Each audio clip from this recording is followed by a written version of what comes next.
श्रीमद्भागवत महापुराण सप्तम स्कंद प्रथम अध्याय 1। नारद युधिष्ठिर संवाद और जय विजय की कथा। राजा परीक्षित ने पूछा, भगवान तो स्वभाव से ही भेदभाव से रहित हैं, सम हैं, समस्त प्राणियों के प्रिय और सुहृद हैं। फिर उन्होंने जैसे कोई साधारण मनुष्य भेदभाव से अपने मित्र का पक्ष ले और शत्रुओं का अनिष्ट करे, उसी प्रकार इंद्र के लिए दैत्यों का वध क्यों किया? वे स्वयं परिपूर्ण कल्याण स्वरूप हैं, इसीलिए उन्हें देवताओं से कुछ लेना देना नहीं है तथा निर्गुण होने के कारण दैत्यों से कुछ वैर विरोध और उद्वेग भी नहीं है। भगवत प्रेम के सौभाग्य से संपन्न महात्मन, हमारे चित्त में भगवान के समत्व आदि गुणों के संबंध में बड़ा भारी संदेह हो रहा है। आप कृपा करके उसे मिटाइए। श्री सुखदेव जी कहते हैं, महाराज, भगवान के अद्भुत चरित्र के संबंध में तुमने बड़ा सुंदर प्रश्न किया, क्योंकि ऐसे प्रसन्न प्रहलाद आदि भक्तों की महिमा से परिपूर्ण होते हैं, जिसके श्रवण से भगवान की भक्ति बढ़ती है। इस परम पुण्य में प्रसन्न को नारदादि महात्मागण बड़े प्रेम से गाते रहते हैं। अब मैं अपने पिता श्री कृष्ण द्वैपायन मुनि को नमस्कार करके भगवान की लीला कथा का वर्णन करता हूँ। वास्तव में भगवान निर्गुण, अजन्मा, अव्यक्त और प्रकृति से परे हैं। ऐसे होने पर भी अपनी माया के गुणों को स्वीकार करके वे बाध्य बाधक भाव को अर्थात मरने और मारने वाले दोनों के परस्पर विरोधी रूपों को ग्रहण करते हैं। सत्वगुण, रजोगुण और तमोगुण ये प्रकृति के गुण हैं, परमात्मा के नहीं। परीक्षित, इन तीनों गुणों की भी एक साथ ही घटती बढ़ती नहीं होती। भगवान समय समय के अनुसार गुणों को स्वीकार करते हैं। सत्वगुण की वृद्धि के समय देवता और ऋषियों का, रजोगुण की वृद्धि के समय दैत्यों का और तमोगुण की वृद्धि के समय वे यक्ष एवं राक्षसों को अपनाते और उनका अभ्युदय करते हैं। जैसे व्यापक अग्निकाष्ठ आदि भिन्न भिन्न आश्रयों में रहने पर भी उनसे अलग नहीं जान पड़ती, परंतु मंथन करने पर वह प्रकट हो जाती है, वैसे ही परमात्मा सभी शरीरों में रहते हैं, अलग नहीं जान पड़ते। परंतु विचारशील पुरुष हृदय मंथन करके उनके अतिरिक्त सभी वस्तुओं का बोध करके अंततः अपने हृदय में ही अंतर्यामी रूप से उन्हें प्राप्त कर लेते हैं। जब परमेश्वर अपने लिए शरीरों का निर्माण करना चाहते हैं, तब अपनी माया से रजोगुण की अलग सृष्टि करते हैं। जब वे विचित्र योनियों में रमण करना चाहते हैं, तब सत्वगुण की सृष्टि करते हैं, और जब वे शयन करना चाहते हैं, तब तमोगुण को बढ़ा देते हैं।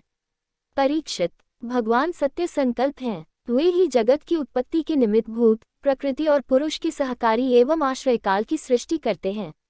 इसलिए वे काल के अधीन नहीं, काल ही उनके अधीन है।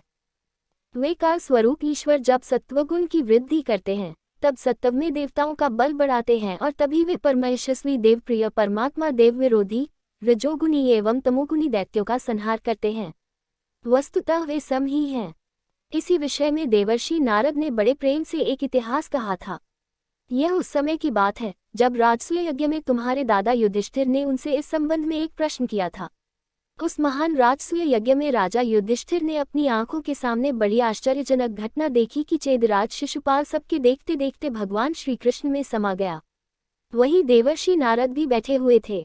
इस घटना से आश्चर्यचकित होकर राजा युधिष्ठिर ने बड़े बड़े मुनियों से भरी हुई सभा में, उस यज्ञ मंडप में ही देवर्षि नारद से यह प्रश्न किया। युधिष्ठिर ने पूछा, अहो, यह तो बड़ी विचित्र बात है। परमतत्व भगवान श्री कृष्ण में समा जाना तो बड़े बड़े अनन्य भक्तों के लिए भी दुर्लभ है, फिर भगवान से द्वेष करने वाले शिशुपाल को यह गति कैसे मिली? नारद जी, इसका रहस्य हम सभी जानना चाहते हैं। पूर्व काल में भगवान की निंदा करने के कारण ऋषियों ने राजा वेन को नरक में डाल दिया था। यह दम्भोष का लड़का पापात्मा शिशुपाल और दुर्बुद्धि दंतवक्त्र दोनों ही जब से तुतलाकर बोलने लगे थे, तब से अब तक भगवान से द्वेष ही करते रहे हैं।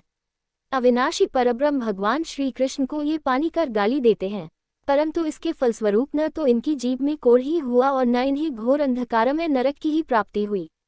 प्रत्युत, जिन भगवान की प्राप्ति अत्यंत कठिन है, उन्हीं में ये दोनों सबके देखते देखते अनायास ही लीन हो गए। इसका क्या कारण है? हवा के झोंके से लड़खड़ाती हुई दीपक की लौ के समान मेरी बुद्धि इस विषय में बहुत आगा पीछा कर रही है। आप सर्वज्ञ हैं, अतः इस अद्भुत घटना का रहस्य समझाइए। श्री सुखदेव जी कहते हैं, सर्वसमर्थ देवर्षि नारद राजा के ये प्रश्न सुनकर बहुत प्रसन्न हुए। उन्होंने युधिष्ठिर को संबोधित करके भरी सभा में सबके सुनते हुए यह कथा कही। नारद जी ने कहा, युधिष्ठिर, निंदा, स्तुति, सत्कार और तिरस्कार इस शरीर के ही तो होते हैं। इस शरीर की कल्पना प्रकृति और पुरुष का ठीक ठीक विवेक न होने के कारण ही हुई है। जब इस शरीर को ही अपना आत्मा मान लिया जाता है, तब यह मैं हूँ और यह मेरा है, ऐसा भाव बन जाता है। यही सारे भेदभाव का मूल है। इसी के कारण ताड़ना और दुर्वचनों से पीड़ा होती है। जिस शरीर में अभिमान हो जाता है कि यह मैं हूँ, उस शरीर के वध से प्राणियों को अपना वध जान पड़ता है। किंतु भगवान में तो जीवों के समान ऐसा अभिमान है नहीं, क्योंकि वे सर्वात्मा हैं, अद्वितीय हैं। वे जो दूसरों को दंड देते हैं वह भी उनके कल्याण के लिए ही, क्रोधवश अथवा द्वेषवश नहीं। तब भगवान के संबंध में हिंसा की कल्पना तो की ही कैसे जा सकती है। इसलिए चाहे सुदृढ़ वैरभाव से या वैरहीन भक्तिभाव से, भय से, स्नेह से अथवा कामना से कैसे भी हो, भगवान में अपना मन पूर्ण रूप से लगा देना चाहिए। भगवान की दृष्टि से इन भावों में कोई भेद नहीं है। युधिष्ठिर, मेरा तो ऐसा दृढ़ निश्चय है कि मनुष्य वैरभाव से भगवान में जितना तन्मय हो जाता है, उतना भक्तियोग से नहीं होता। भृंगी कीड़े को लाकर भीत पर अपने छिद्र में बंद कर देता है और वह भय तथा उद्वेग से भृंगी का चिंतन करते करते उसके जैसा ही हो जाता है। यही बात भगवान श्री कृष्ण के संबंध में भी है। लीला के द्वारा मनुष्य मालूम पड़ते हुए ये सर्वशक्तिमान भगवान ही तो हैं। इनसे वैर करने वाले भी इनका चिंतन करते करते पापरहित होकर इन्हीं को प्राप्त हो गए। एक नहीं, अनेकों मनुष्य काम से, द्वेष से, भय से और स्नेह से अपने मन को भगवान में लगाकर एवं अपने सारे पाप धोकर उसी प्रकार भगवान को प्राप्त हुए हैं, जैसे भक्त भक्ति से। महाराज, गोपियों ने भगवान से मिलन के तीव्र काम अर्थात प्रेम से, कंस ने भय से, शिशुपाल दंतवक्त्र आदि राजाओं ने द्वेष से, यदुवंशियों ने परिवार के संबंध से, तुम लोगों ने स्नेह से और हम लोगों ने भक्ति से अपने मन को भगवान में लगाया है। भक्तों के अतिरिक्त जो 5 प्रकार के भगवान का चिंतन करने वाले हैं, उनमें जो राजा वेन की तो किसी में ही गणना नहीं होती, क्योंकि उसने किसी भी प्रकार से भगवान में मन नहीं लगाया था। सारांश यह कि चाहे जैसे हो, अपना मन भगवान श्री कृष्ण में तन्मय कर देना चाहिए। महाराज, फिर तुम्हारे जैसे मौसेरे भाई शिशुपाल और दंतवक्त्र दोनों ही विष्णु भगवान के मुख्य पार्षद थे। ब्राह्मणों के शाप से इन दोनों को अपने पद से च्युत होना पड़ा था। राजा युधिष्ठिर ने पूछा, नारद जी, भगवान के पार्षदों को भी प्रभावित करने वाला वह शाप किसने दिया था? वह कैसा था? भगवान के अनन्य प्रेमी फिर जन्म मृत्युमय संसार में आए, यह बात तो कुछ अविश्वसनीय सी मालूम पड़ती है। वैकुंठ के रहने वाले लोग प्राकृत शरीर, इंद्रिय और प्राणों से रहित होते हैं। उनका प्राकृत शरीर से संबंध किस प्रकार हुआ, यह बात आप अवश्य सुनाइए। नारद जी ने कहा, एक दिन ब्रह्मा के मानस पुत्र सनकादि ऋषि तीनों लोकों में स्वच्छंद विचरण करते हुए वैकुंठ में जा पहुंचे। यूं तो वे सबसे प्राचीन हैं, परंतु जान पड़ते हैं ऐसे मानो 5-6 बरस के बच्चे हों। वस्त्र भी नहीं पहनते। उन्हें साधारण बालक समझकर द्वारपालों ने उनको भीतर जाने से रोक दिया। इस पर वे क्रोधित से हो गए और द्वारपालों को यह शाप दिया कि मूर्खों, भगवान विष्णु के चरण तो रजोगुण और तमोगुण से रहित हैं। तुम दोनों इनके समीप निवास करने योग्य नहीं हो, इसलिए शीघ्र ही तुम यहाँ से पापमय असुर योनि में जाओ। उनके इस प्रकार शाप देते ही जब वे वैकुंठ से नीचे गिरने लगे, तब उन कृपालु महात्माओं ने कहा, अच्छा, 3 जन्मों में इस शाप को भोगकर तुम लोग फिर इसी वैकुंठ में आ जाना। युधिष्ठिर, वे ही दोनों दिति के पुत्र हुए। उनसे बड़े का नाम हिरण्यकशिपु था और उससे छोटे का हिरण्याक्ष। दैत्य और दानवों के समाज में यही दोनों सर्वश्रेष्ठ थे। विष्णु भगवान ने नरसिंह का रूप धारण करके हिरण्यकशिपु को और पृथ्वी का उद्धार करने के समय वराह अवतार ग्रहण करके हिरण्याक्ष को मारा। हिरण्यकशिपु ने अपने पुत्र प्रहलाद को भगवत प्रेमी होने कारण मार डालना चाहा और इसके लिए उन्हें बहुत सी यातनाएं दी, परंतु प्रहलाद सर्वात्मा भगवान के परम प्रिय हो चुके थे, समदर्शी हो चुके थे। उनके हृदय में अटल शांति थी। भगवान के प्रभाव से वे सुरक्षित थे, इसलिए तरह तरह से चेष्टा करने पर भी हिरण्यकशिपु उनको मार डालने में समर्थ न हुआ। युधिष्ठिर, वे ही दोनों विश्रवा मुनि के द्वारा केशिनी कैशिक के गर्भ से राक्षसों के रूप में पैदा हुआ। उनका नाम था रावण और कुंभकर्ण। उनके उत्पातों से सब लोकों में आग सी लग गई थी। उस समय भी भगवान ने उन्हें शाप से छुड़ाने के लिए रामरूप से उनका वध किया। युधिष्ठिर, मार्कंडेय मुनि के मुख से तुम भगवान श्री राम का चरित्र सुनोगे। वे ही दोनों जय विजय इस जन्म में तुम्हारी मौसी के लड़के शिशुपाल और दंतवक्त्र के रूप में क्षत्रिय कुल में उत्पन्न हुए थे। भगवान श्री कृष्ण के चक्र का स्पर्श प्राप्त हो जाने से उनके सारे पाप नष्ट हो गए और वे सनकादि के शाप से मुक्त हो गए। वैरभाव के कारण निरंतर ही वे भगवान श्री कृष्ण का चिंतन किया करते थे। उसी तीव्र तन्मयता के फलस्वरूप वे भगवान को प्राप्त हो गए और पुनः उनके पार्षद होकर उन्हीं के समीप चले गए। युधिष्ठिर जी ने पूछा, भगवान, हिरण्यकशिपु ने अपने स्नेहभाजन पुत्र प्रहलाद से इतना द्वेष क्यों किया? फिर प्रहलाद तो महात्मा थे। साथ ही यह भी बतलाइए कि किस साधन से प्रहलाद भगवानमय हो गए। सप्तम स्कंद, द्वितीय अध्याय 2। हिरण्याक्ष का वध होने पर हिरण्यकशिपु का अपनी माता और कुटुंबियों को समझाना। नारद जी ने कहा, युधिष्ठिर, जब भगवान ने वराहावतार धारण करके हिरण्याक्ष को मार डाला, तब भाई के इस प्रकार मारे जाने पर हिरण्यकशिपु रोष से जल भून गया और शोक से संतप्त हो उठा। वह क्रोध से कांपता हुआ अपने दांतों से बार बार होठ चबाने लगा। क्रोध से दहकती हुई आंखों की आग के धुएं से धूमिल हुए आकाश की ओर देखता हुआ वह कहने लगा। उस समय विकराल दाढ़ों, आग उगलने वाली उग्र दृष्टि और चढ़ी हुई भौं के कारण उसका मुंह देखा न जाता था। भरी सभा में त्रिशूल उठाकर उसने द्विमूर्धा, त्रियक्ष, शंबर, शतबाहु, हयग्रीव, नमुची, पाक, इलवल, विप्रचित्ति, पुलुमा और शकुन आदि को संबोधन करके कहा, दैत्यों और दानवों, तुम सब लोग मेरी बात सुनो और उसके बाद जैसे मैं कहता हूँ वैसे करो। तुम्हें यह ज्ञात है कि मेरे क्षुद्र शत्रुओं ने मेरे परम प्यारे और हितैषी भाई को विष्णु से मरवा डाला है। यद्यपि वह देवता और दैत्य दोनों के प्रति समान है, तथापि दौड़ धूप और अनुनय विनय करके देवताओं ने उसे अपने पक्ष में कर लिया है। यह विष्णु पहले तो बड़ा शुद्ध और निष्पक्ष था, परंतु अब माया से वराह आदि रूप धारण करने लगा है और अपने स्वभाव से च्युत हो गया है। बच्चे की तरह जो उसकी सेवा करे उसी की ओर हो जाता है, उसका चित्त स्थिर नहीं है। अब मैं अपने इस शूल से उसका गला काट डालूंगा और उसके खून की धारा से अपने रुधिरप्रेमी भाई का तर्पण करूंगा। तब कहीं मेरे हृदय की पीड़ा शांत होगी। उस मायावी शत्रु के नष्ट होने पर, पेड़ की जड़ कट जाने पर डालियों की तरह सब देवता अपने आप सूख जाएंगे, क्योंकि उनका जीवन तो विष्णु ही है। इसलिए तुम लोग इसी समय पृथ्वी पर जाओ। आजकल वहां ब्राह्मण और क्षत्रियों की बहुत बढ़ती हो गई है। वहां जो लोग तपस्या, यज्ञ, स्वाध्याय, व्रत और दानादि शुभ कर्म कर रहे हो, उन सबको मार डालो। विष्णु की जड़ है द्विजातियों का धर्म कर्म, क्योंकि यज्ञ और धर्म ही उसके स्वरूप हैं। देवता, ऋषि, पितर, समस्त प्राणी और धर्म का वही परमाश्रय है। जहाँ तहाँ ब्राह्मण, गाय, वेद, वर्णाश्रम और धर्म कर्म हो, उन देशों में तुम लोग जाओ, उन्हें जला दो, उजाड़ डालो। दैत्य तो स्वभाव से ही लोगों को सताकर सुखी होते हैं। दैत्यराज हिरण्यकशिपु की आज्ञा उन्होंने बड़े आदर से सिर झुकाकर स्वीकार की और उसी के अनुसार जनता का नाश करने लगे। उन्होंने नगर, गांव, गौओं के रहने के स्थान, बगीचे, खेत, टहलने के स्थान, ऋषियों के आश्रम, रत्न आदि की खाने, किसानों की बस्तियां, तराई के गांव, आयरों की बस्तियां और व्यापार के केंद्र बड़े बड़े नगर जला डाले। कुछ दैत्यों ने खोदने के शस्त्रों से बड़े बड़े पुल, परकोटे और नगर के फाटकों को तोड़ फोड़ डाला तथा दूसरों ने कुल्हाड़ियों से फले फूले हरे भरे पेड़ काट डाले। कुछ दैत्यों ने जलती हुई लकड़ियों से लोगों के घर जला दिए।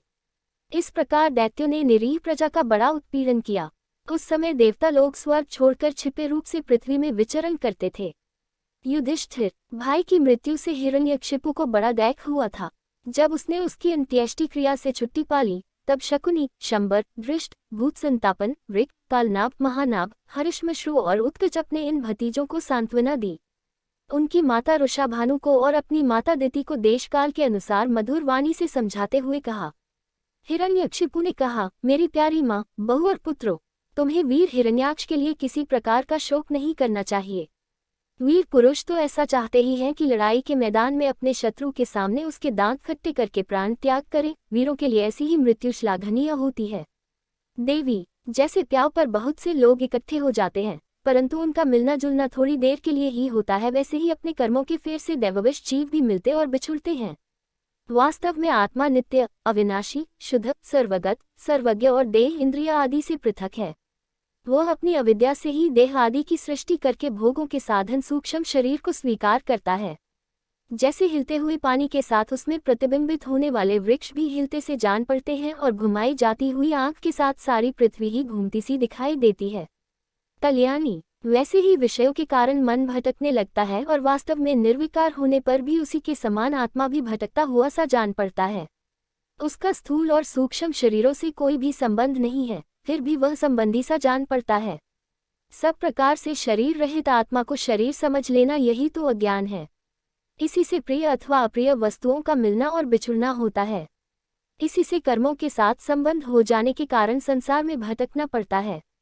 जन्म, मृत्यु, अनेकों प्रकार के शोक, अविवेक, चिंता और विवेक की विस्मृति, सबका कारण यह अज्ञान ही है। इस विषय में महात्मा लोग एक प्राचीन इतिहास कहा करते हैं। वह इतिहास मरे हुए मनुष्य के संबंधियों के साथ यमराज की बातचीत है। तुम लोग ध्यान से उसे सुनो। उशीन देश में एक बड़ा यशस्वी राजा था। उसका नाम था सुयज्ञ। लड़ाई में शत्रुओं ने उसे मार डाला। उस समय उसके भाई बंधु उसे घेर कर बैठ गए। उसका जड़ाव कवच छिन्न भिन्न हो गया था। गहने और मालाएं तहस नहस हो गई थीं। बाणों की मार से कलेजा फट गया था। शरीर खून से लथपथ था। बाल बिखर गए थे। आंखें धंस गई थीं। क्रोध के मारे दांतों से उसके होठ दबे हुए थे। कमल के समान मुख धूल से ढक गया था। युद्ध में उसके शस्त्र और बाहें कट गई थीं। रानियों को दैववश अपने पतिदेव उशीना नरेश की यह दशा देखकर बड़ा दैख हुआ। वे, हाँ नाथ, हम अभागी ने तो बेमौत मारी गई, यों कहकर बार बार जोर से छाती पीटती हुई अपने स्वामी के चरणों के पास गिर पड़ी। वे जोर जोर से इतना रोने लगी कि उनके कुछ कुमकुम से मिलकर बहते हुए लाल लाल आंसुओं से प्रियतम के पाद पद्म पखार दिए। उनके केश और गहने इधर उधर बिखर गए। वे करुण क्रंदन के साथ विलाप कर रही थी, जिसे सुनकर मनुष्यों के हृदय में शोक का संचार हो जाता था। हाय, विधाता बड़ा क्रूर है। उसी ने आज आपको हमारी आंखों से ओझल कर दिया। पहले तो आप समस्त देशवासियों के जीवनदाता थे, आज उसी ने आपको ऐसा बना दिया कि आप हमारा शोक बढ़ा रहे हैं। पतिदेव, आप हमसे बड़ा प्रेम करते थे, हमारी थोड़ी सी सेवा को भी बड़ी करके मानते थे। हाय, अब आपके बिना हम कैसे रह सकेंगी। हम आपके चरणों की चैरी हैं। वीरवर, आप जहाँ जा रहे हैं वहीं चलने की हमें भी आज्ञा दीजिए। वे अपने पति की लाश पकड़कर इसी प्रकार विलाप करती रहीं। उस मुर्दे को वहां से दाह के लिए जाने देने की उनकी इच्छा नहीं होती थी। इतने में ही सूर्यास्त हो गया। उस समय उशीना राजा के संबंधियों ने जो विलाप किया था, उसे सुनकर वहां स्वयं यमराज बालक के वेश में आए और उन्होंने उन लोगों से कहा। यमराज ने कहा, बड़े आश्चर्य की बात है, ये लोग तो मुझसे सयाने हैं, बराबर लोगों का मरना जीना देखते हैं, फिर भी इतने मूढ़ हो रहे हैं। अरे, यह मनुष्य जहाँ से आया था वहीं चला गया। इन लोगों को भी एक न एक दिन वहीं जाना है। फिर झूठ मूठ ये लोग इतना शोक क्यों करते हैं। हम तो तुमसे लाख गुने अच्छे हैं, परम धन्य हैं, क्योंकि हमारे माँ बाप ने हमें छोड़ दिया है। हमारे शरीर में पर्याप्त बल भी नहीं है, फिर भी हमें कोई चिंता नहीं है। भेड़िए आदि हिंसक जंतु हमारा बाल भी बांका नहीं कर पाते। जिसने गर्भ में रक्षा की थी वही इस जीवन में भी हमारी रक्षा करता रहता है। देवियों, जो अविनाशी ईश्वर अपनी मौज से इस जगत को बनाता है, रखता है और बिगाड़ देता है, उस प्रभु का यह एक खिलौना मात्र है। वह इस चराचर जगत को दंड या पुरस्कार देने में समर्थ है। भाग्य अनुकूल हो तो रास्ते में गिरी हुई वस्तु भी ज्यों की त्यों पड़ी रहती है, परंतु भाग्य के प्रतिकूल होने पर घर के भीतर तिजोरी में रखी हुई वस्तु भी खो जाती है। जीव बिना किसी सहारे के दैव की दयादृष्टि से जंगल में भी बहुत दिनों तक जीवित रहता है, परंतु दैव के विपरीत होने पर घर में सुरक्षित रहने पर भी मर जाता है। रानियों, सभी प्राणियों की मृत्यु अपने पूर्व जन्मों की कर्मवासना के अनुसार समय पर होती है और उसी के अनुसार उनका जन्म भी होता है। परंतु आत्मा शरीर से अत्यंत भिन्न है, इसलिए वह उसमें रहने पर भी उसके जन्म मृत्यु आदि धर्मों से अछूता ही रहता है। जैसे मनुष्य अपने मकान को अपने से अलग और मिट्टी का समझता है, वैसे ही यह शरीर भी अलग और मिट्टी का है। मोहवश वह इसे अपना समझ बैठता है। जैसे बुलबुले आदि पानी के विकार, घड़े आदि मिट्टी के विकार और गहने आदि स्वर्ण के विकार समय पर बनते हैं, रूपांतरित होते हैं तथा नष्ट हो जाते हैं, वैसे ही इन्हीं तीनों के विकार से बना हुआ यह शरीर भी समय पर बन बिगड़ जाता है। जैसे काठ में रहने वाली व्यापक अग्नि स्पष्ट ही उससे अलग है, जैसे देह में रहने पर भी वायु का उससे कोई संबंध नहीं है, जैसे आकाश सब जगह एक सा रहने पर भी किसी के दोष गुण से लिप्त नहीं होता, वैसे ही समस्त देहेंद्रियों में रहने वाला और उनका आश्रय आत्मा भी उनसे अलग और निर्लिप्त है। मूर्खों, जिसके लिए तुम सब शोक कर रहे हो, वह सुयज्ञ नाम का शरीर तो तुम्हारे सामने पड़ा है। तुम लोग इसी को देखते थे। इसमें जो सुनने वाला और बोलने वाला था, वह तो कभी किसी को नहीं दिखाई पड़ता था, फिर आज भी नहीं दिखाई दे रहा है, तो शोक क्यों। तुम्हारी यह मान्यता कि प्राण ही बोलने या सुनने वाला था, सो निकल गया, मूर्खतापूर्ण है, क्योंकि सुषुप्ति के समय प्राण तो रहता है, पर न वह बोलता है न सुनता है। शरीर में सब इंद्रियों की चेष्टा का हेतुभूत जो महाप्राण है, वह प्रधान होने पर भी बोलने या सुनने वाला नहीं है, क्योंकि वह जड़ है। देह और इंद्रियों के द्वारा सब पदार्थों का दृष्टा जो आत्मा है, वह शरीर और प्राण दोनों से पृथक है। यद्यपि वह परिच्छिन्न नहीं है, व्यापक है, फिर भी पंचभूत, इंद्रिय और मन से युक्त नीचे ऊंचे देव, मनुष्य, पशु, पक्षी आदि शरीरों को ग्रहण करता और अपने विवेक बल से मुक्त भी जो जाता है। वास्तव में वह इन सबसे अलग है। जब तक वह 5 प्राण, 5 कर्मेंद्रिय, 5 ज्ञानेंद्रिय, बुद्धि और मन इन 17 तत्वों से बने हुए लिंग शरीर से युक्त रहता है, तभी तक कर्मों से बंधा रहता है और इस बंधन के कारण ही माया से होने वाले मोह और क्लेश बराबर उसके पीछे पड़े रहते हैं। प्रकृति के गुणों और उनसे बनी हुई वस्तुओं को सत्य समझना अथवा कहना झूठ मूठ का दुराग्रह है। मनोरथ के समय की कल्पित और स्वप्न के समय की दीख पड़ने वाली वस्तुओं के समान इंद्रियों के द्वारा जो कुछ ग्रहण किया जाता है सब मिथ्या है। इसलिए शरीर और आत्मा का तत्व जानने वाले पुरुष न तो अनित्य शरीर के लिए शोक करते हैं और न नित्य आत्मा के लिए ही। परंतु ज्ञान की दृढ़ता न होने के कारण जो लोग शोक करते रहते हैं उनका स्वभाव बदलना बहुत कठिन है। किसी जंगल में एक बहेलिया रहता था। वह बहेलिया क्या था? विधाता ने मानो उसे पक्षियों के काल रूप में ही रच रखा था। जहाँ कहीं भी वह जाल फैला देता और ललचाकर चिड़ियों को फंसा लेता। एक दिन उसने कुलीन पक्षी के एक जोड़े को चारा चुगते देखा।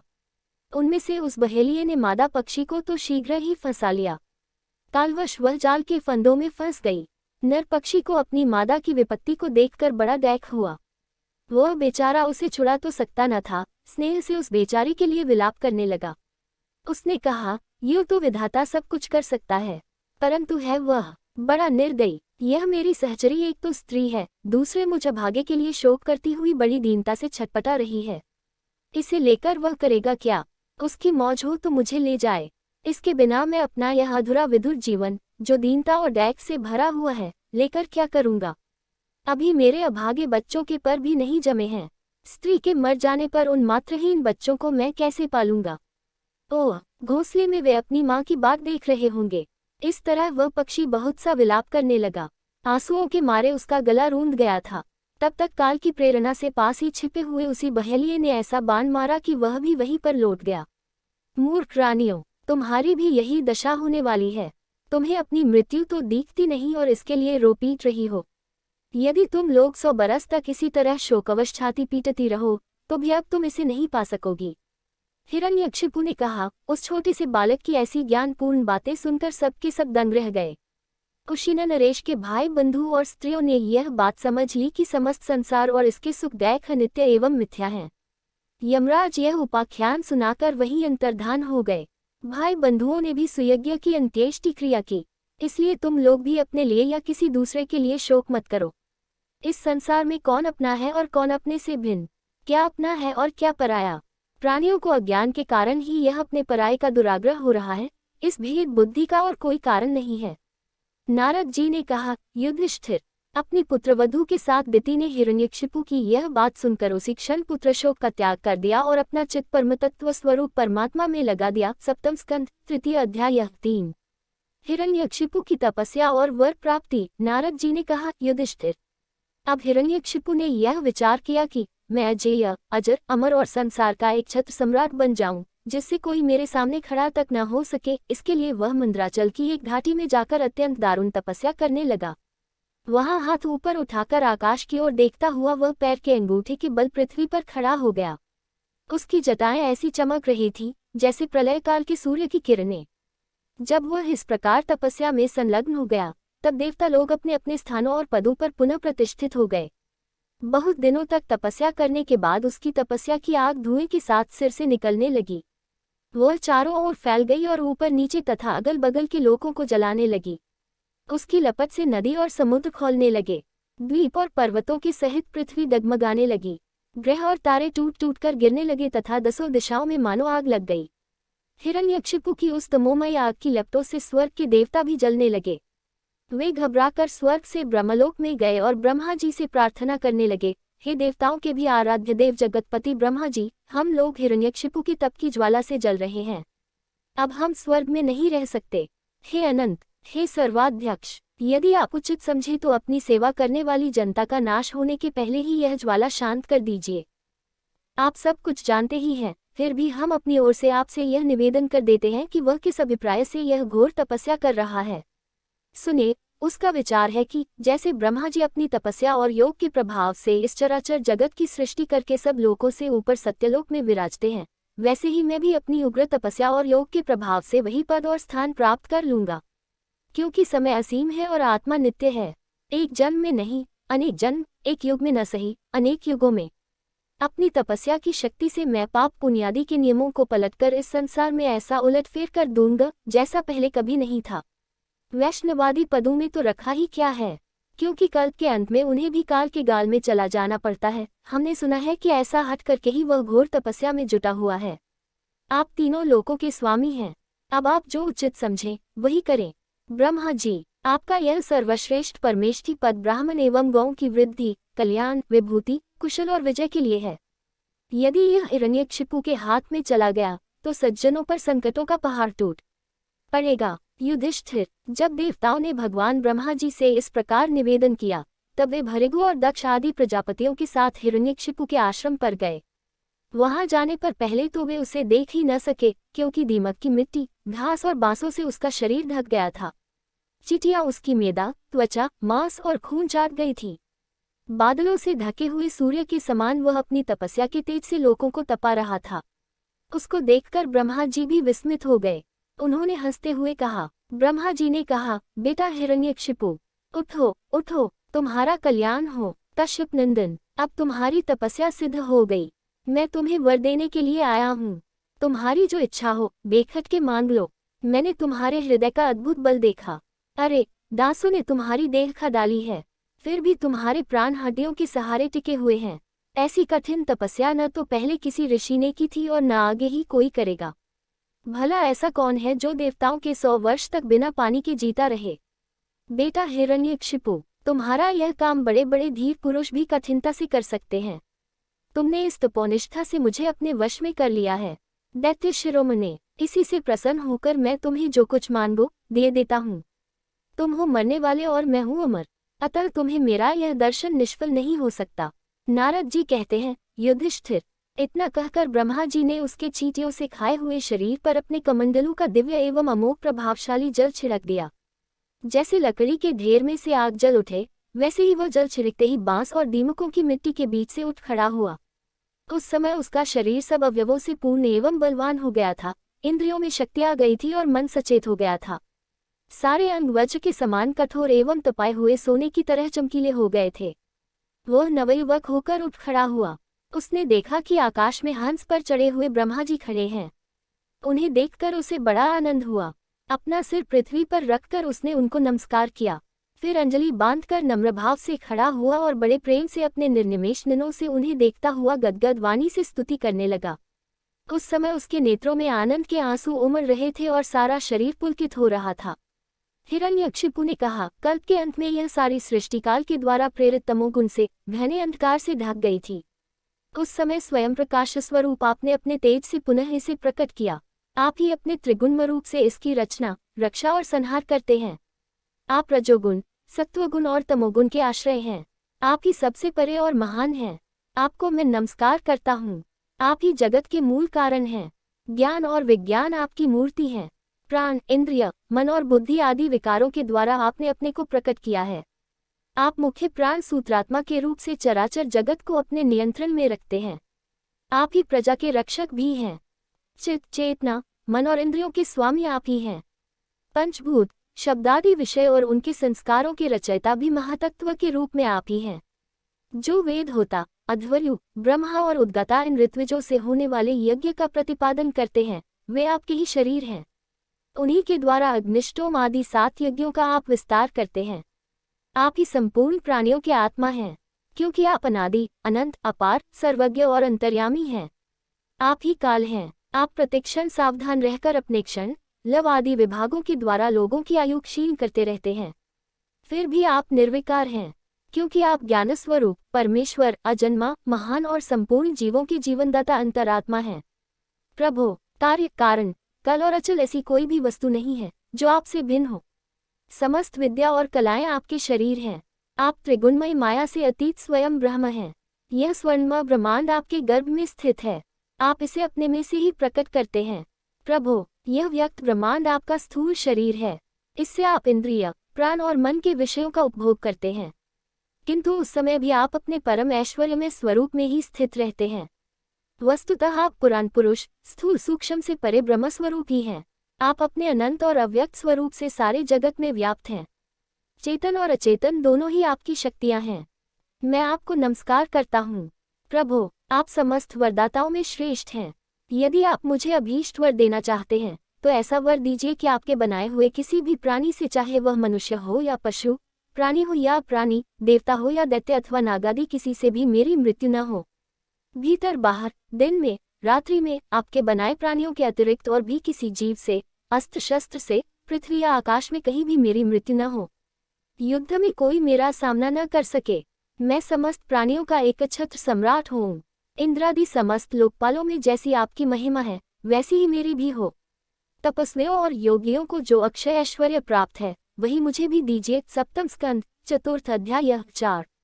हिरण्यकशिपु के अत्याचार और प्रहलाद के गुणों का वर्णन। नारद जी कहते हैं, युधिष्ठिर, जब हिरण्यकशिपु ने ब्रह्मा जी से इस प्रकार के अत्यंत दुर्लभ वर मांगे, तब उन्होंने उसकी तपस्या से प्रसन्न होने के कारण उसे वे वर दे दिए। ब्रह्मा जी ने कहा, बेटा, तुम जो वर मुझसे मांग रहे हो, वे जीवों के लिए बहुत ही दुर्लभ हैं, परंतु दुर्लभ होने पर भी मैं तुम्हें वे सब वर दिए देता हूँ। नारद जी कहते हैं, ब्रह्मा जी के वरदान कभी झूठे नहीं होते, वे समर्थ एवं भगवद रूप ही हैं। वरदान मिल जाने के बाद हिरण्यकशिपु ने उनकी पूजा की। तत्पश्चात प्रजापतियों से अपनी स्तुति सुनते हुए वे अपने लोक को चले गए। ब्रह्मा जी से वर प्राप्त करने पर हिरण्यकशिपु का शरीर सुवर्ण के समान कांतिमान एवं हृष्ट पुष्ट हो गया। वह अपने भाई की मृत्यु का स्मरण करके भगवान से द्वेष करने लगा। उस महादैत्य ने समस्त दिशाओं, तीनों लोकों तथा देवता, असुर, नरपति, गंधर्व, गरुड़, सर्प, सिद्ध, चारण, विद्याधर, ऋषि, पितरों के अधिपति, मनु, यक्ष, राक्षस, पिशाचराज, प्रेत, भूतपति एवं समस्त प्राणियों के राजाओं को जीतकर अपने वश में कर लिया। यहाँ तक कि उस विश्व विजयी दैत्य ने लोकपालों की शक्ति और स्थान भी छीन लिए। अब वह नंदनवन आदि दिव्य उद्यानों के सौंदर्य से युक्त स्वर्ग में ही रहने लगा था। स्वयं विश्वकर्मा का बनाया हुआ इंद्र का भवन ही उसका निवास स्थान था। उस भवन में तीनों लोकों का सौंदर्य मूर्तिमान होकर निवास करता था। वो सब प्रकार की संपत्तियों से संपन्न था। उस महल में मूंगे की सीढ़ियां, पन्ने की गचे, स्फटिकमणि की दीवारें, वैदुर्यमणि के खंभे और माणिक की कुर्सियां थीं। रंग बिरंगे चदोवे तथा दूध के फेन के समान शैयाएं, जिन पर मोतियों की झालरें लगी हुई थीं, शोभायमान हो रही थीं। सर्वांग सुंदरी अप्सराएं अपने नूपुरों से रुनझुन ध्वनि करती हुई रत्नमय भूमि पर इधर उधर टहला करती थीं और कहीं कहीं उसमें अपना सुंदर मुख देखने लगती थीं। उस महेंद्र के महल में महाबली और महामनस्वी हिरण्यकशिपु सब लोगों को जीतकर सबका एकछत्र सम्राट बनकर बड़ी स्वतंत्रता से विहार करने लगा। उसका शासन इतना कठोर था कि उससे भयभीत होकर देवदानव उसके चरणों की वंदना करते रहते थे। युधिष्ठिर, वह उत्कट गंध वाली मदिरा पीकर मतवाला रहा करता था।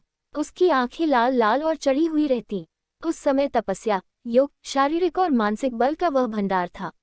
ब्रह्मा, विष्णु और महादेव के सिवा और सभी देवता अपने हाथों में भेंट ले लेकर उसकी सेवा में लगे रहते। जब वह अपने पुरुषार्थ से इंद्रासन पर बैठ गया, तब युधिष्ठिर, विश्वावसु, तुम्बुरु तथा हम सभी लोग उसके सामने गान करते थे। गंधर्व, सिद्ध, ऋषिगण, विद्याधर और अप्सराएं बार बार उसकी स्तुति करती थीं। युधिष्ठिर, वह इतना तेजस्वी था कि वर्णाश्रम धर्म का पालन करने वाले पुरुष जो बड़ी बड़ी दक्षिणा वाले यज्ञ करते, उनके यज्ञों की आहुति वह स्वयं छीन लेता। पृथ्वी के सातों द्वीपों में उसका अखंड राज्य था। सभी जगह बिना ही जोते बोए धरती से अन्न पैदा होता था। वह जो कुछ चाहता, अंतरिक्ष से उसे मिल जाता तथा आकाश उसे भांति भांति की आश्चर्यजनक वस्तुएं दिखा दिखाकर उसका मनोरंजन करता था। इसी प्रकार खारे पानी, सुरा, घृत, इक्षुरस, दधि, दुग्ध और मीठे पानी के समुद्र भी अपनी पत्नी नदियों के साथ तरंगों के द्वारा उसके पास रत्न राशि पहुंचाया करते थे। पर्वत अपनी घाटियों के रूप में उसके लिए खेलने का स्थान जुटाते और वृक्ष सब ऋतुओं में फूलते फलते। वह अकेला ही सब लोकपालों के विभिन्न गुणों को धारण करता। इस प्रकार दिग्विजय और एकछत्र सम्राट होकर वह अपने को प्रिय लगने वाले विषयों का स्वच्छंद उपभोग करने लगा। परंतु इतने विषयों से भी उसकी तृप्ति न हो सकी, क्योंकि अंततः वह इंद्रियों का दास ही तो था। युधिष्ठिर, इस रूप में भी वह भगवान का वही पार्षद है जिसे संकादिकों ने शाप दिया था। वह ऐश्वर्य के मद से मतवाला हो रहा था तथा घमंड में चूर होकर शास्त्रों की मर्यादा का उल्लंघन कर रहा था। देखते ही देखते उसके जीवन का बहुत सा समय बीत गया। उसके कठोर शासन से सब लोक और लोकपाल घबरा गए। जब उन्हें और कहीं किसी का आश्रय न मिला, तब उन्होंने भगवान की शरण ली। उन्होंने मन ही मन कहा, जहाँ सर्वात्मा जगदीश्वर श्रीहरि निवास करते हैं और जिसे प्राप्त करके शांत एवं निर्मल सन्यासी महात्मा फिर लौटते नहीं, भगवान के उस परमधाम को हम नमस्कार करते हैं। इस भाव से अपनी इंद्रियों का संयम और मन को समाहित करके उन लोगों ने खाना पीना और सोना छोड़ दिया तथा निर्मल हृदय से भगवान की आराधना की। एक दिन उन्हें मेघ के समान गंभीर आकाशवाणी सुनाई पड़ी। उसकी ध्वनि से दिशाएं गूंज उठीं। साधुओं को अभय देने वाली वह वाणी यूं थी, श्रेष्ठ देवताओं, डरो मत, तुम सब लोगों का कल्याण हो। मेरे दर्शन से प्राणियों को परम कल्याण की प्राप्ति हो जाती है। इस नीच दैत्य की दुष्टता का मुझे पहले से ही पता है। मैं इसको मिटा दूंगा। अभी कुछ दिनों तक समय की प्रतीक्षा करो। कोई भी प्राणी जब देवता, वेद, गाय, ब्राह्मण, साधु, धर्म और मुझसे द्वेष करने लगता है, तब शीघ्र ही उसका विनाश हो जाता है। जब यह अपने वैरहीन, शांत और महात्मा पुत्र प्रहलाद से द्रोह करेगा, उसका अनिष्ट करना चाहेगा, तब वर के कारण शक्ति संपन्न होने पर भी इसे मैं अवश्य मार डालूंगा। नारद जी कहते हैं, सबके हृदय में ज्ञान का संचार करने वाले भगवान ने जब देवताओं को यह आदेश दिया, तब वे उन्हें प्रणाम करके लौट आए। उनका सारा उद्वेग मिट गया और उन्हें ऐसा मालूम होने लगा कि हिरण्यकशिपु मर गया।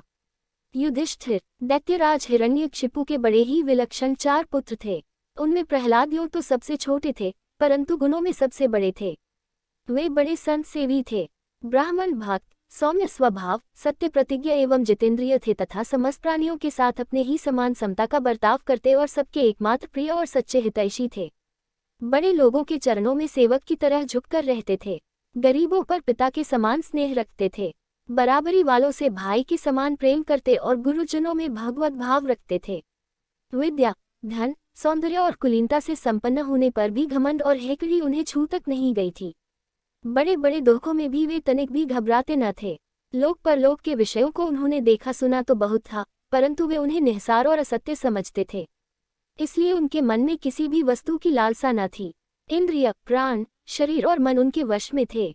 उनके चित्त में कभी किसी पाकर की कामना नहीं उठती थी। जन्म से असुर होने पर भी उनमें आसुरी संपत्ति का लेश भी नहीं था। जैसे भगवान के गुण अनंत हैं, वैसे ही प्रहलाद के श्रेष्ठ गुणों की भी कोई सीमा नहीं है। महात्मा लोग सदा से उनका वर्णन करते और उन्हें अपनाते आए हैं, तथापि वे आज भी ज्यों के त्यों बने हुए हैं। युधिष्ठिर, यूं तो देवता उनके शत्रु हैं, परंतु फिर भी भक्तों का चरित्र सुनने के लिए जब उन लोगों की सभा होती है, तब वे दूसरे भक्तों को प्रहलाद के समान कहकर उनका सम्मान करते हैं। फिर आप जैसे अजातशत्रु भगवत भक्त उनका आदर करेंगे, इसमें तो संदेह ही क्या है। उनकी महिमा का वर्णन करने के लिए अगणित गुणों के कहने सुनने की आवश्यकता नहीं। केवल ही एक गुण भगवान श्री कृष्ण के चरणों में स्वाभाविक जन्मजात प्रेम उनकी महिमा को प्रकट करने के लिए पर्याप्त है।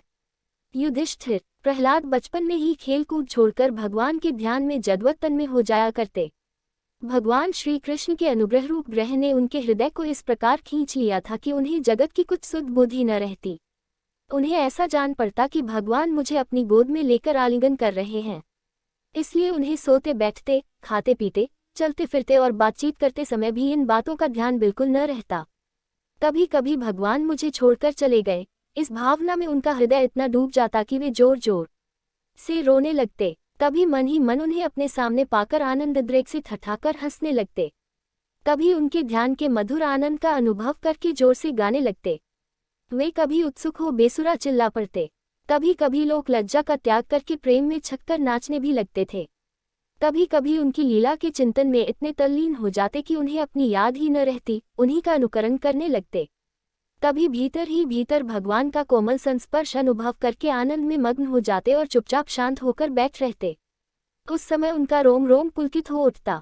अधखुले नेत्र अविचल प्रेम और आनंद के आंसुओं से भरे रहते। भगवान श्री कृष्ण के चरण कमलों की यह भक्ति अकिंचन भगवत प्रेमी महात्माओं के संग से ही प्राप्त होती है। इसके द्वारा वे स्वयं तो परमानंद में मग्न रहते ही थे, जिन बेचारों का मन कुसुम के कारण अत्यंत दीनहीन हो रहा था, उन्हें भी बार बार शांति प्रदान करते थे। युधिष्ठिर, प्रहलाद भगवान के परम प्रेमी भक्त, परम भाग्यवान और ऊंची कोटि के महात्मा थे। हिरण्यकशिपु ऐसे साधु पुत्र को भी अपराधी बतलाकर उनका अनिष्ट करने की चेष्टा करने लगा। युधिष्ठिर ने पूछा, नारद जी, आपका व्रत अखंड है। अब हम आपसे यह जानना चाहते हैं कि हिरण्यकशिपु ने पिता होकर भी ऐसे शुद्ध हृदय महात्मा पुत्र से द्रोह क्यों किया।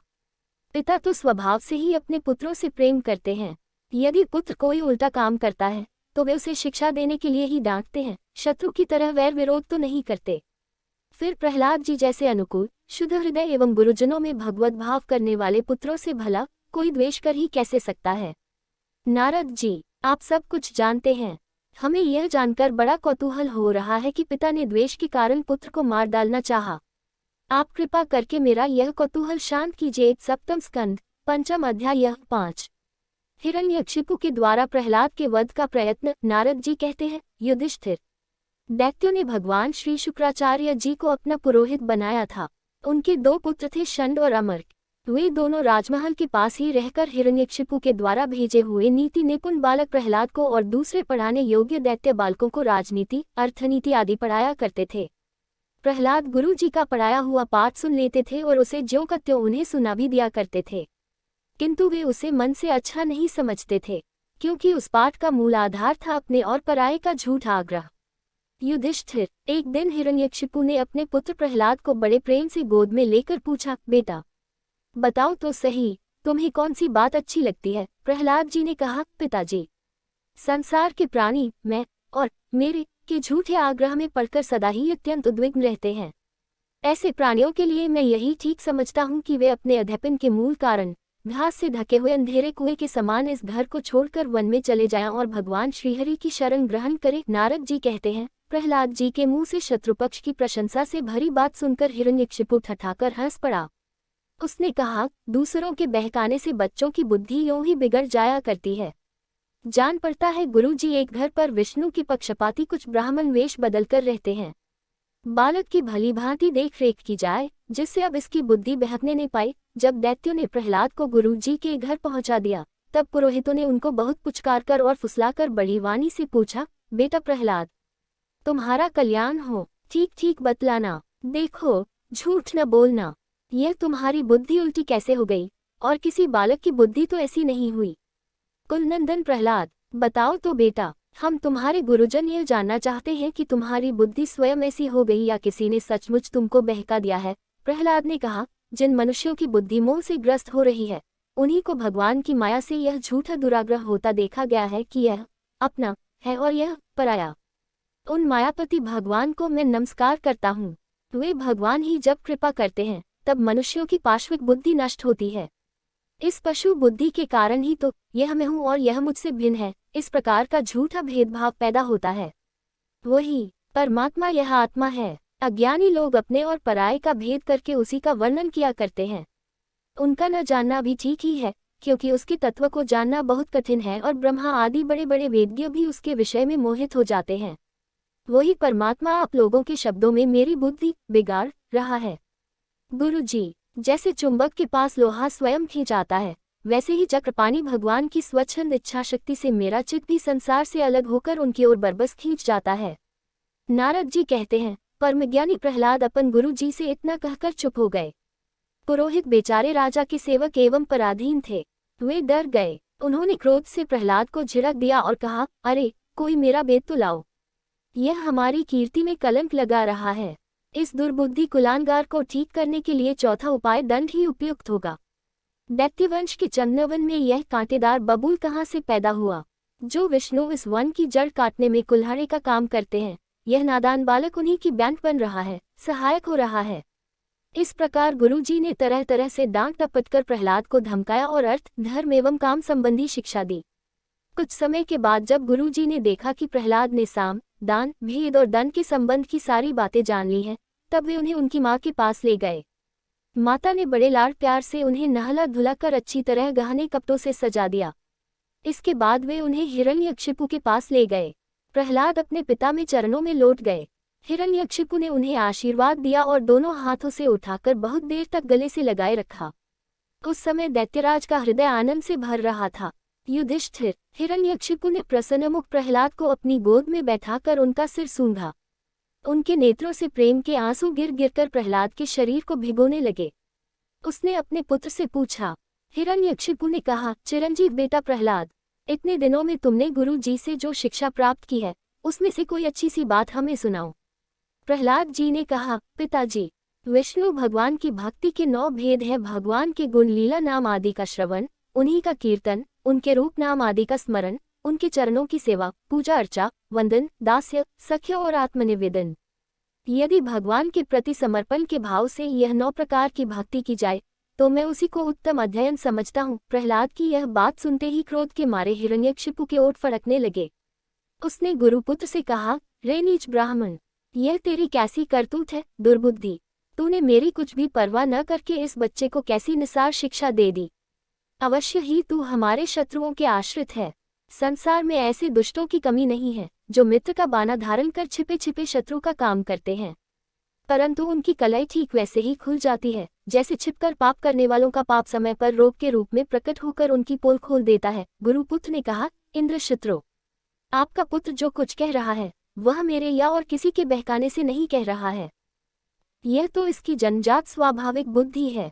आप क्रोध शांत कीजिए, व्यर्थ में हमें दोष न लगाइए। नारद जी कहते हैं, युधिष्ठिर, जब गुरु जी ने ऐसा उत्तर दिया तब हिरण्यकशिपु ने फिर प्रहलाद से पूछा, क्यों रे?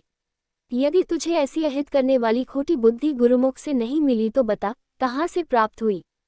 प्रहलाद ने कहा, पिताजी, संसार के लोग तो पिसे हुए को पीस रहे हैं, चबाए हुए को चबा रहे हैं। उनकी इंद्रियां वश में न होने के कारण वे भोगे हुए विषयों को ही फिर भोगने के लिए संसार रूप नरक की ओर जा रहे हैं। ऐसे ग्रहासक्त पुरुषों की बुद्धि अपने आप किसी के सिखाने से अथवा अपने ही जैसे लोगों के संग से भगवान श्री कृष्ण में नहीं लगती।